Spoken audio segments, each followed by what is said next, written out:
What is up, guys? Welcome back to Coltown. Today we have a quick pro tip video. These take a while to make, so if you guys like it, please like, comment, and subscribe. And with that being said, let's get into the video. Against Bandit, use this skeleton's placement to fully counter the Bandit.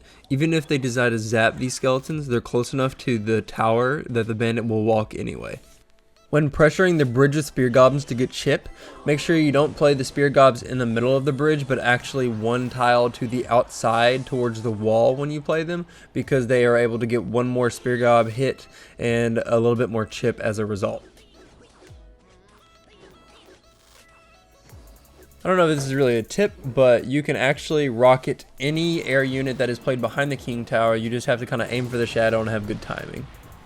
The best way to counter a goblin barrel with E-Wiz is actually to play it on the top outside goblin, because it will only allow one stab. Use this placement of P.E.K.K.A. and Mini P.E.K.K.A. to fully counter a hog with no hits. You just need to make sure you're pretty quick with it.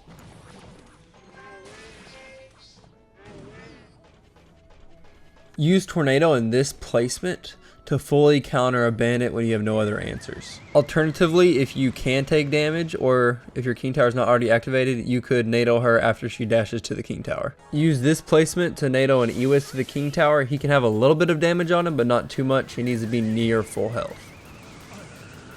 This may seem obvious, but a mistake I often see is people allow long range units like Magic Archer, Flying Machine, and Dart Gob to lock on a tower.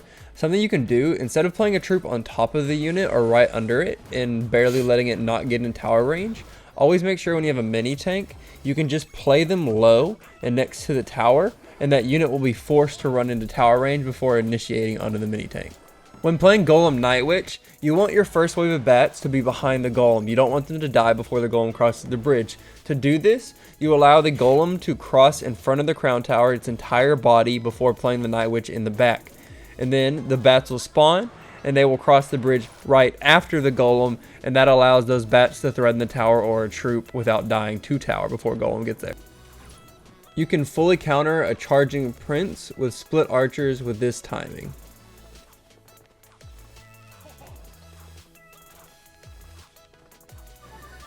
You can stop both princes and Sparky with a bandit charge. A big macro tip is to always pressure hard when you have bandit against Sparky so they can't support a tank in front of it, and then doing this to get a good counter push. This is probably the hardest tip we'll be covering on today's video. Using this exact placement, pause the video if you need to, you can fully counter a Mega Knight with only a bandit. This placement is good because even if you fail, both towers will shoot the Mega Knight, but you will need another troop. The main thing is you're timing this so that the Mega Knight, you're placing your bandit in this exact placement as the Mega Knight is about to start charging to hit the tower. It's right before that, and it just takes practice, but once you practice it, you can get it down consistently, and it's a positive forward trade that leaves the bandit alive. When a baby dragon is played in the back behind King Tower, and this only works if the baby dragon is full HP and it was played near the middle of the arena, you can tornado that baby drag with this placement onto your king tower for a king tower activation. In this clip you can see that even if a P.E.K.K.A. is played on the outside of the bridge, an ice golem, a giant, a golem will all pull it opposite lane. However, if you play a battle ram in the back and then play this P.E.K.K.A. on the outside of the bridge right as the battle ram gets even with the front of the crown tower, you can use the battle ram to push the P.E.K.K.A. away from the pool from a giant, an ice golem, and a golem. Although golem is the hardest to bypass, your timing needs to be good because golem sits still for longer than the others. Another trick with P.E.K.K.A. battle ram is that you can start the battle ram against the wall and then put a middle placed bridge P.E.K.K.A.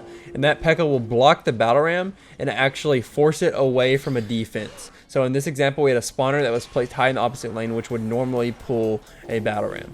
And here we bypass a normal placed bomb tower with the exact same technique. This is the best positioning for melee and ranged units to use to activate the king tower versus E-Drag. It's even easier with ranged units because they will sit there and attack the E-Drag. Against a middle placed E-Drag, when you perhaps have a defense or a troop, you can use two units or a unit and a defense to use that arc lighting to connect onto the king tower, since the E-Drag won't be hitting the crown tower. That's it for today. I hope you guys enjoyed. That was a quick pro tip video. Let me know tips you would like included in future videos like this. Let me know if you like the format, and I hope you guys enjoyed. Tomorrow we will be having a firecracker pro tip video as well, so keep your eyes tuned for that, and I'll see you next time. Peace.